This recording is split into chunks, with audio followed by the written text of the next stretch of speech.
Welcome to Do It for the Gram and Enneagram podcast with your host, certified Enneagram coach, Milton Stewart, where we do it for the Enneagram, not Instagram. We make moves to improve our lives and those in our community.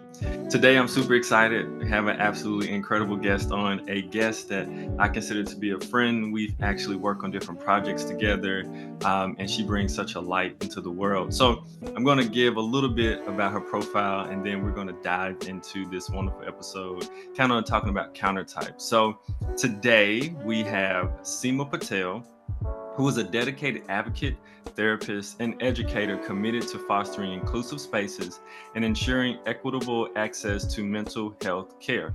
As a therapist at Hampton House Counseling and an associate trainer at Nine Paths, Seema merges her expertise in psychology with her passion for social justice to drive positive change. With the focus on anti-racism work, Seema actively champions the rights and well-being of BIPOC and LGBTQI communities. Through her work, she seeks to dismantle systematic barriers and promote culturally competent mental health care for marginalized communities. Ooh, I love reading that. When I read, I was like, ooh, that's fire. Seema, how you doing? Welcome to the show. I'm good. Thank you so much for that warm welcome. And thanks so much for having me on. Yeah, I'm so glad to be here. So let's kick it off this way. Kind of tell the audience, how did you find the Enneagram and what was it like when you were like, ooh, this type seems like it's hitting some points. So what was that like for you? Yeah, so I had kind of known about the Enneagram off and on for a few years before I actually got into it, but um at that point I was just like, ugh, personality types, I don't like boxes, et cetera, et cetera. Um, and so during grad school, I met Sharon Ball, who we also work with. And I met her for a counseling internship, and she was doing work with the Enneagram, and she was like, hey, just here are some materials, look at them, see if anything resonates with you. And I can also send you like a test you can take. And she had given me those like Enneagram typing cards. And I was going through them, and I was really stuck between the 2 and the 8. I didn't know Mm, why. I was stuck between yes. the 2 and the 8. My cousin was visiting at the time, and I'm really close with her. And I was like, which one feels right to you? She was like, both of these are very much you, but the way like you present comes off as an 8. And so I was like, okay, like maybe I am an 8, but the core of like the two really resonated with me. So I was kind of stuck on that. And I took the test for the Enneagram that Sharon sends out on the IEQ 9. Um, and I was a 1 to 1 2. And I was like, Mm. okay, I guess this makes sense. Like I like interacting with people one-on-one, et cetera, et cetera. And then I took your class and we got to talking about our instincts. And I was like, I am not a 1 to 1. I want to be home. I want to take care of myself. Like I am not a 1 to 1. Mhm.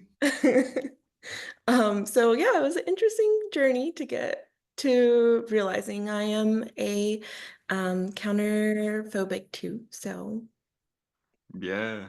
yeah. So so tell me about, like, that's what's so interesting. I think the countertype to self-preservation too is so fascinating, Hmm. because on the surface, you naturally don't necessarily present like the stereotypical version of a two. So tell me, what's it like, being in the two space, but also not operating where, it's always about other people. Because a lot of times you like, I see you what you need, but I got to make sure I get what I need. What's that like for you? Um, it's been easier for me, I will say recently, but it's always been a struggle between like, oh, am I being selfish? Like, oh, they need help. I know they need help. I can provide the help. And I'm also like, don't want to do that right now. I am too tired, don't have capacity. And so there was a level of like shame associated with it, of like, oh, like I didn't help them. but I was like, oh, why'd you have that thought of not wanting to help them, even though you should have? And so it was a struggle. And then um, at some point during like graduate school, um, we there's a heavy emphasis on self-care and like boundaries for yourself. Just because like my work takes a lot out of me as like as a therapist, especially like a therapist focusing on trauma. Um, and so at some point I was just like, no, like I'm gonna start doing what I need to do to make sure I'm taking care of myself. Um, and it's just easier now to like set those boundaries or say no or be like, okay, maybe I can help you with this at a later time, but I don't have capacity for it right now. Yeah. So, because it's interesting. So, what would you say specifically being dominant in self-preservation? Because I think you talked about it a little bit in your the what you just said before. What are some Mhm. of the biggest challenges you find being a self-preservation dominant too? Mm, people, I have a warm personality. Um, I'm feeling good. And so people do, I feel like they expect things out of me, especially like people I'm close with, friends and family. Um, and so having to like say no takes them off guard. Um, and it is, I guess there is still like a little bit of guilt for me, even though it is easier to say that no. Um, I don't know. Is that what you're looking for? I'm sorry. Uh, No, no, no. It's Okay. good. It's yeah, I mean, you're literally talking around the challenges that come with being like you kind of mentioned it, like you understand and see and feel the needs of other people on a regular basis. At the same time, you're look you're looking at them and you're like, but do I really want to do that? Like, Hmm. how much energy is that going to take for me? And Yeah. so it feels like, and you tell me if you feel this. There's like a pull both ways. Like the self-preservation pulls you to be like, hey, make sure you're good. But the two-ness pulls you to be like, make sure they're all good. So there's like this. Yeah. Yeah. Yeah. Yeah. There is like a push and pull, and it is it's interesting navigating through that, especially in personal life and professional settings of and also like with my two-ness, there's like the need of like I believe like the core of me is like the need to be needed. And so sometimes when I'm like, oh, I could do that, then I'm like, no, Seema, it's okay. And then somebody else does it. I'm like, oh no, like what value do I hold? And I'm like, okay, let's calm down. It's okay. Mm, So it goes like through this like weird like up and down and push and pull of like, oh, you should have done that. And I'm like, we didn't need to do that. It's okay. And then if mm, I do end up doing something that I didn't want to do, I'm gonna be like annoyed and grouchy and maybe even like resentful afterwards, depending on how much energy it took. yeah. Mhm. Mm, mm. Okay.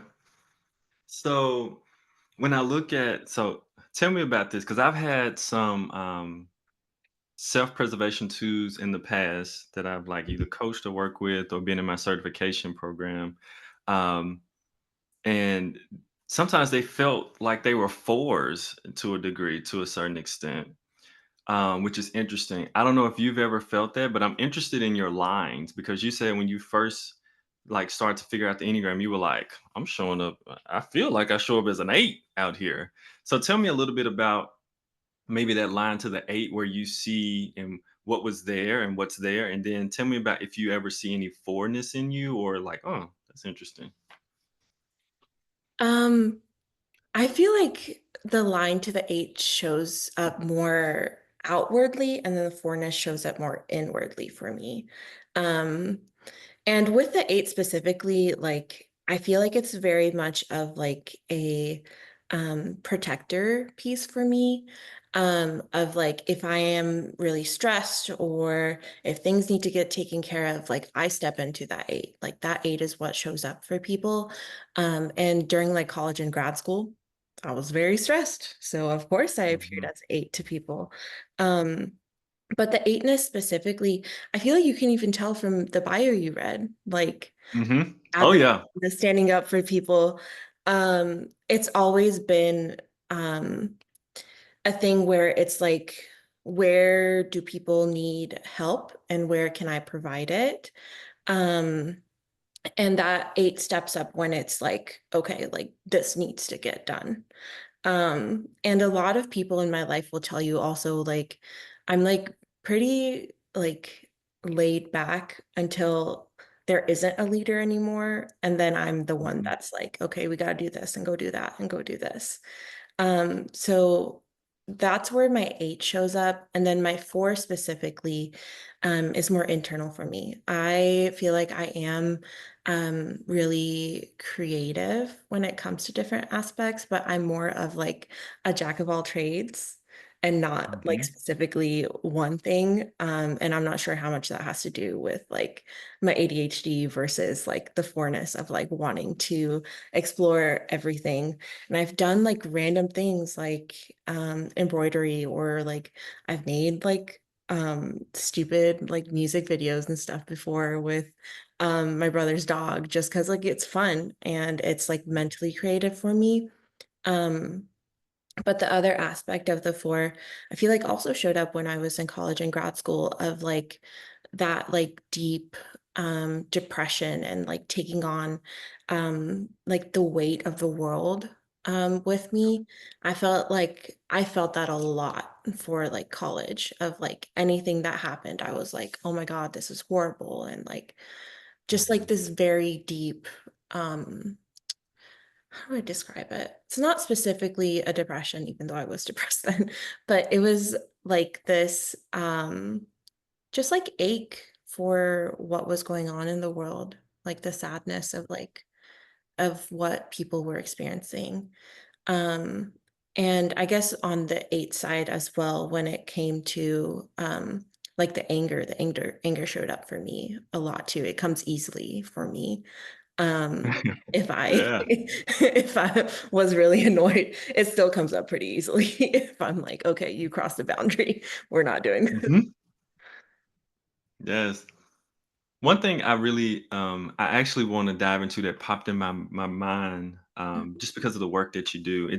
I love how you're not only in a profession that like helps people, like specifically helps people, but you're in the nichiest, almost of the nichiest spot right now of it, which is a beautiful thing. But the gift of you being able to know and access and be like, people with these specific attributes and identities aren't getting the actual quality help that they need, and Mm. you have found your way, and the part of your path is helping people to get quality mental health in these areas.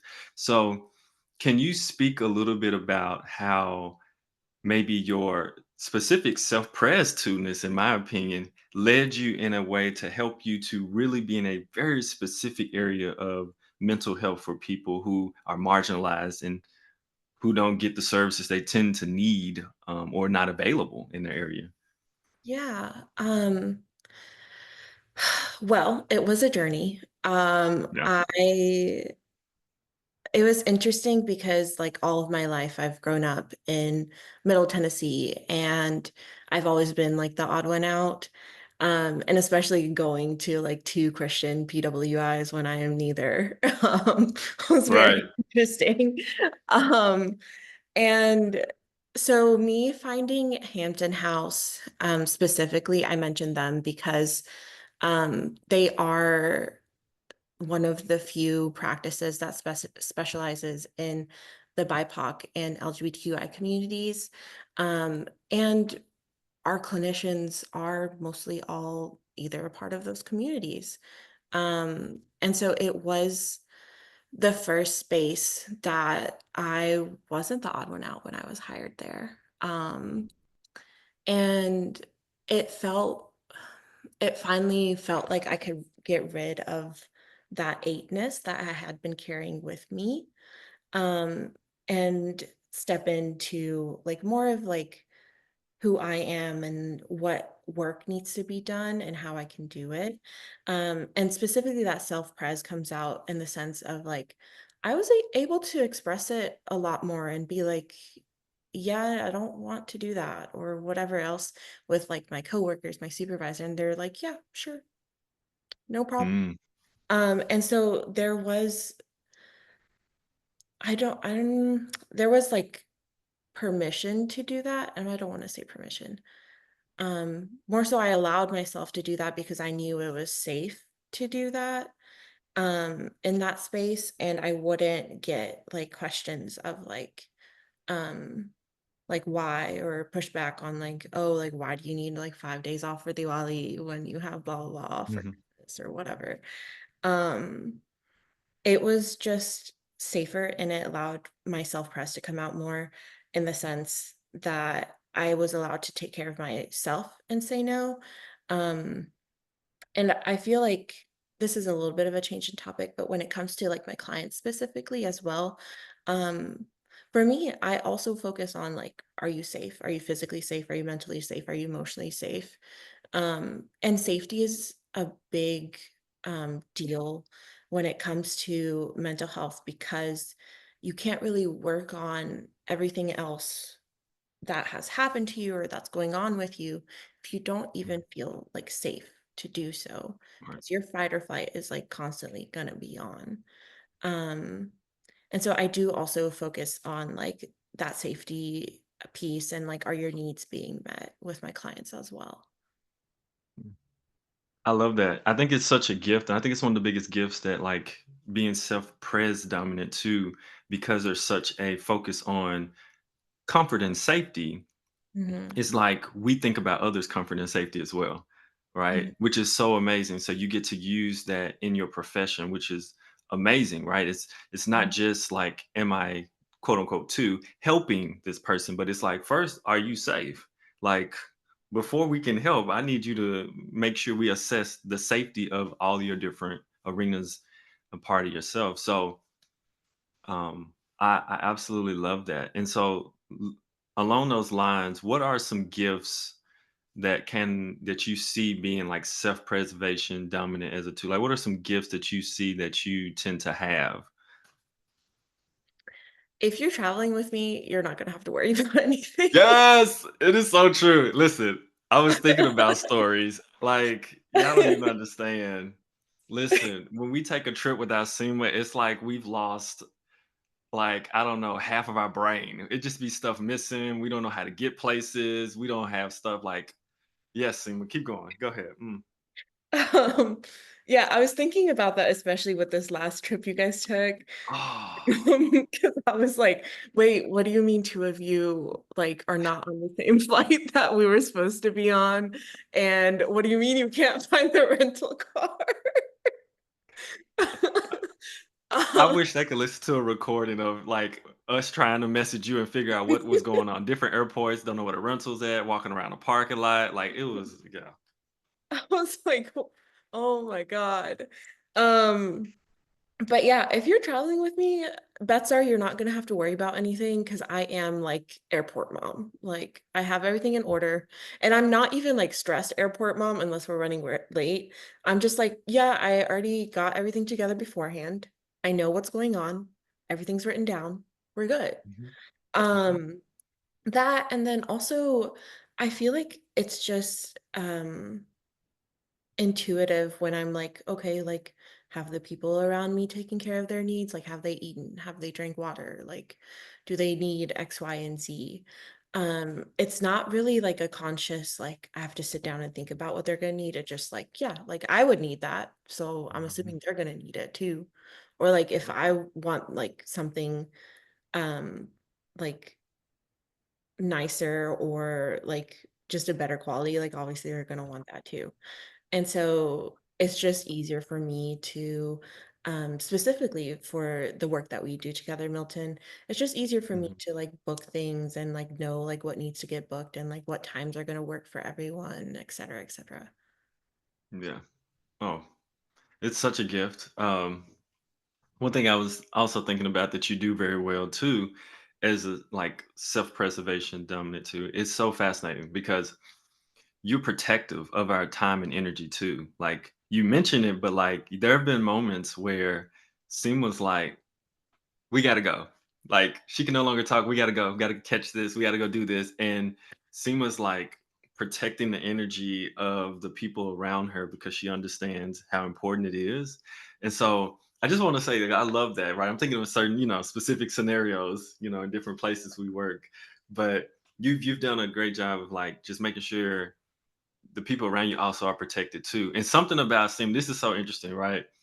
So when we're done with work, Seema's like, "All right, it's time to go hit the bed." Like Seema's like, she's like, "I'm done. You got everything you need. Okay, good. All right, I'm gone." I'm like, Seema does not play about her rest, her Uh-uh. sleep, and her nap. She does not play. Love it. Especially because like caffeine does not work for me. So I'm like, I need my 7 to 9 hours of sleep every night. That and then I also just get peopled out and I'm like, okay, that's enough peopling for today. Can't be around people anymore. and and I think that's something I do see. I've recognized a pattern in self prayers too. At least the ones I know, like naps and sleep is like a big deal. Like they really appreciate their own naps and sleep. Like they really do. And their time being maybe away or with themselves.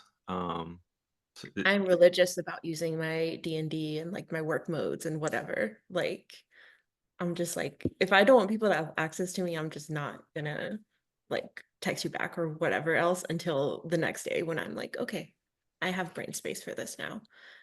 It's funny that you bring that up because I was talking about it this last weekend with one of my coworkers. Um, and we had brought up boundaries, and I was like, yeah, one of my like, I guess like unconscious boundaries that I had put up that I didn't even realize was like, I just am not gonna email you back or text you back after a certain time if I'm not feeling like it. mhm, love it. So I have a question. I'm curious about this. Because friends tend to be a thing for twos, right? Like friends, our friendships, their relationships, their ships. So, as a self-preservation tool, do you see any differences on how you connect with friends or how you consider friends compared to how other twos tend to? I have an inner circle.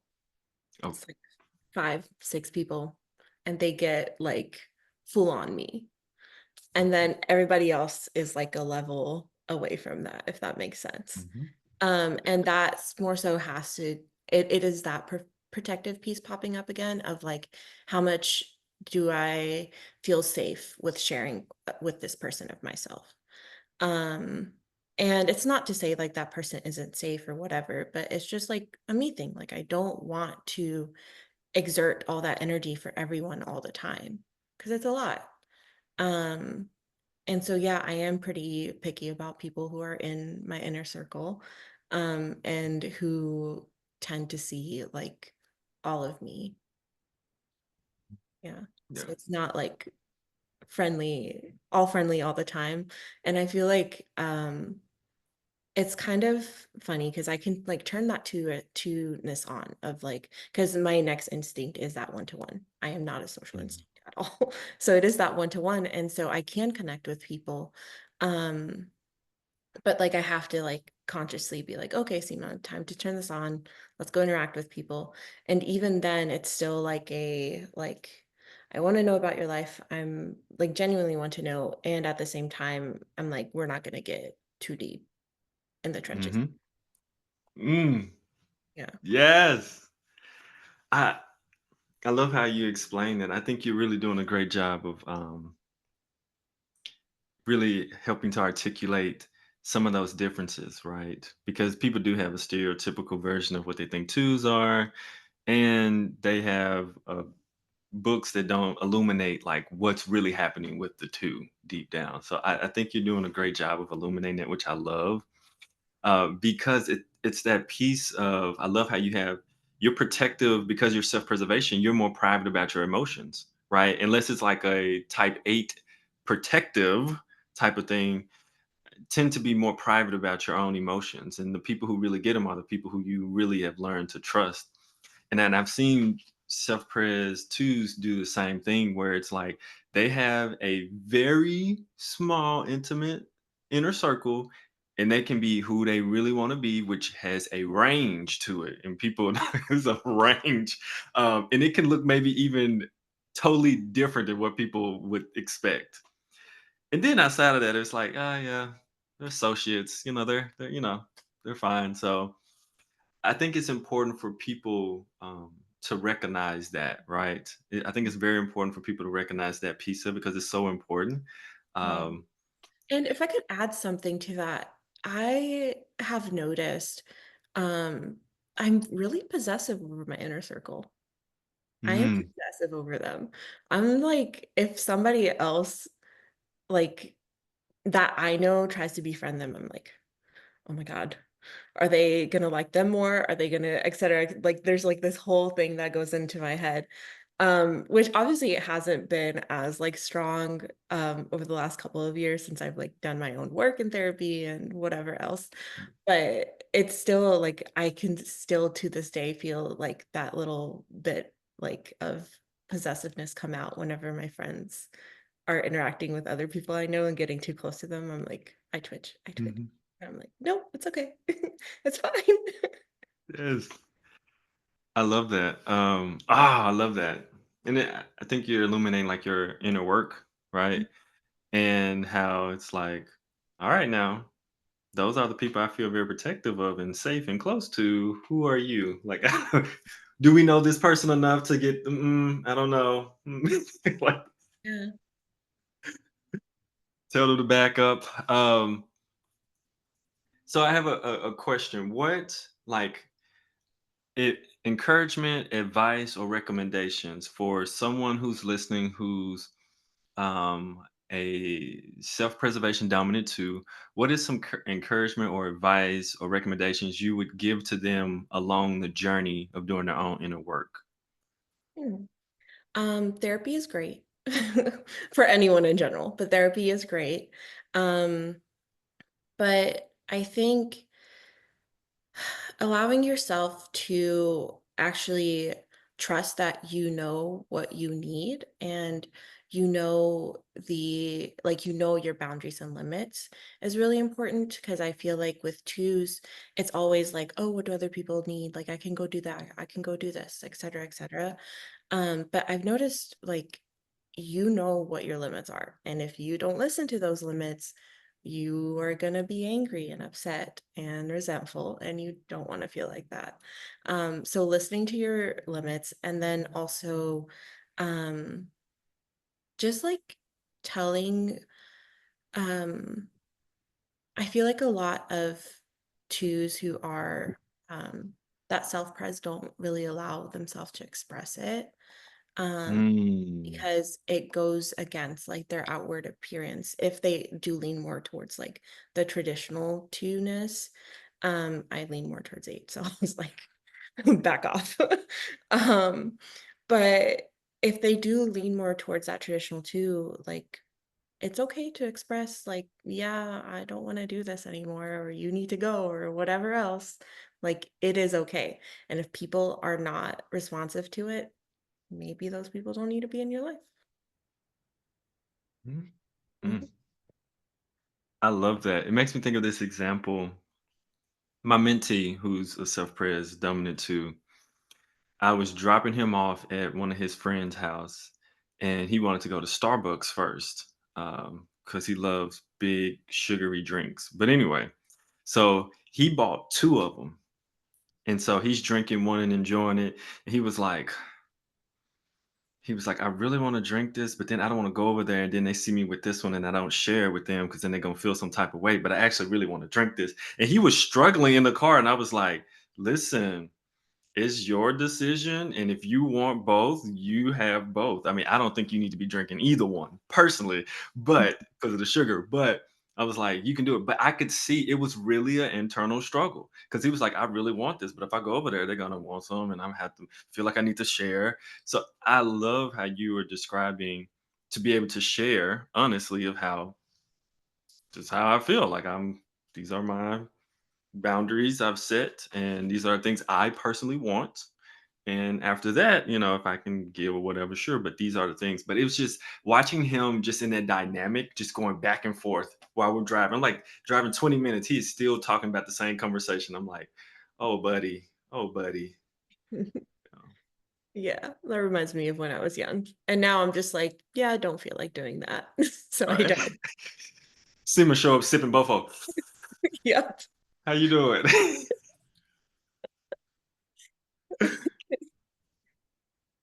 Awesome, awesome. So, um, is there how can people either reach you or find out more about what you do, um, and even services, right? So there's people in Tennessee who may be listening, who could possibly use some of the help. And what are some resources or anything you would personally want to share with people as well?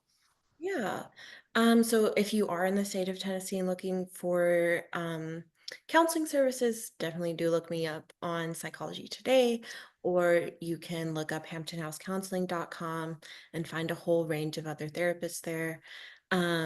If you are looking for any type of like mental health presentation services or training situations, you can definitely look me up on ninepaths.com and find me there. Outside of that, I would say if you are looking for therapy services in general, Psychology Today is a really good resource for that. Um, and also, I mean, you can just Google places that are near you as well. Mhm. Awesome. Well, Seema, thank you so much for being on today. Um, you're an awesome person. I don't know if you know it or not. I hope you do. You're an awesome person, and it's cool to have gotten to know you and to know some of the range of Seema. Um, it's really cool, and then to see what you put in the world, and being a person who is an agent of change and creating space for people to heal, grow, and to create more change, is a blessing to this earth, and it's a light to this world. So, thank you for that and the things that you do, and thank you for being on the show. Thank you for having me.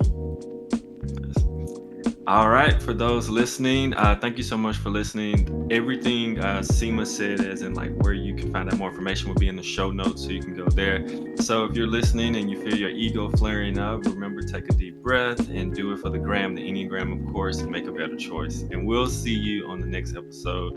Have a wonderful day. See you next time. Bye.